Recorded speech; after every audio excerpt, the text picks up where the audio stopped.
Okay guys, this is week two's weekly summary.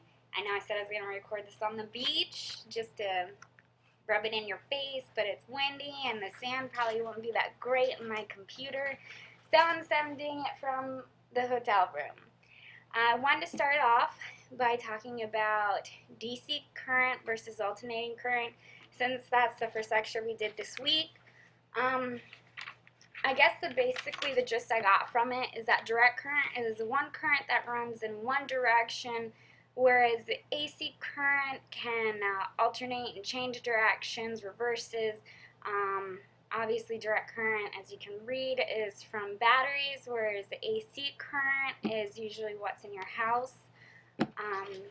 Next thing that we talked about at the end of the lecture, what he wanted us to do is look up what causes the Earth's magnetic field.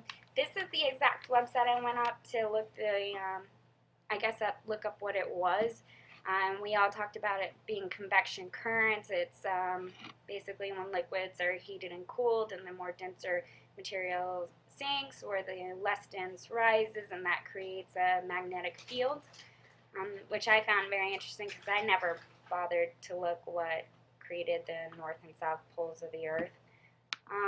Next thing we talked about was transformers, and as you can tell, a transformer is an electrical device that takes electricity in one voltage and changes it into another voltage. Of course, we all think about going to another country and how one voltage is different than here, obviously like Italy, so you need either like a transformer to change it or just buy something from there that works with their outlets.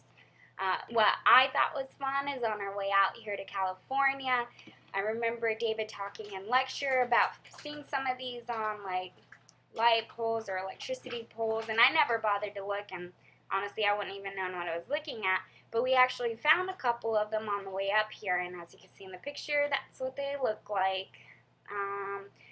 Okay, next is Lenz's law, which we talked about, and I'm not going to lie, when we first mentioned it, I was confused by the equation. You know, here it's a lot of stuff, but basically it's just a change in magnetic field, which causes a change in voltage, which then causes a change in current, which again causes a change in magnetic field because it opposes the change in which produces it. Right here it's got diagrams which show exactly what I'm talking about. I couldn't explain to you looking at it exactly what it's saying, but by my notes I know that's what it's talking about. The next thing that we did, and it took up most of our class time and Thursday, and I'm not complaining about it because I thought it was fun, is coming up with our teams for our project. And I like our team name. It's Team Vector, and I don't know how many of you have seen Despicable Me. When I first saw the movie, I didn't know what a vector was, so when this played, I was a little confused and not finding it quite as funny, but when I took Physics 111 and rewatched it later on, I thought it was hilarious, so I'm going to play the clip for you. Hopefully it works. I don't know because I haven't messed with Screencast too much, so I guess we'll give it a shot. Hey.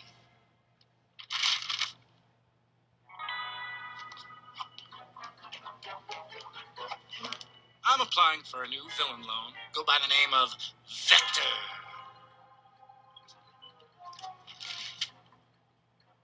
It's a mathematical term, a quantity represented by an arrow with both direction and magnitude.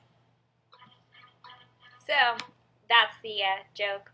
I thought it was funny after I knew what he's talking about.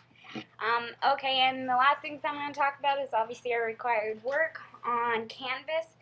I was confused last week. This is on our to-do list last week.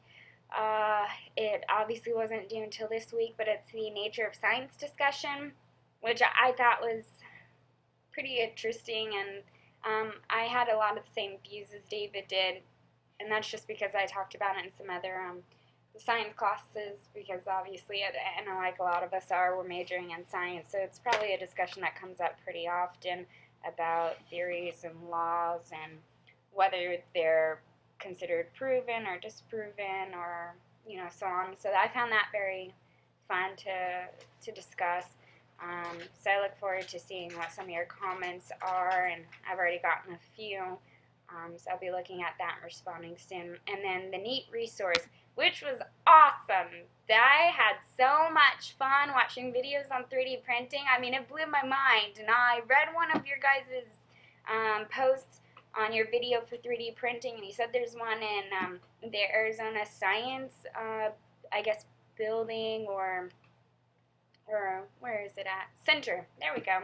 And I honestly want to go check that out because I thought it was so cool. So there's the video. I did a TED Talks one just because it talks about the technology, but it primarily discusses what 3D printing could change for us as far as the economy and other areas of our lives.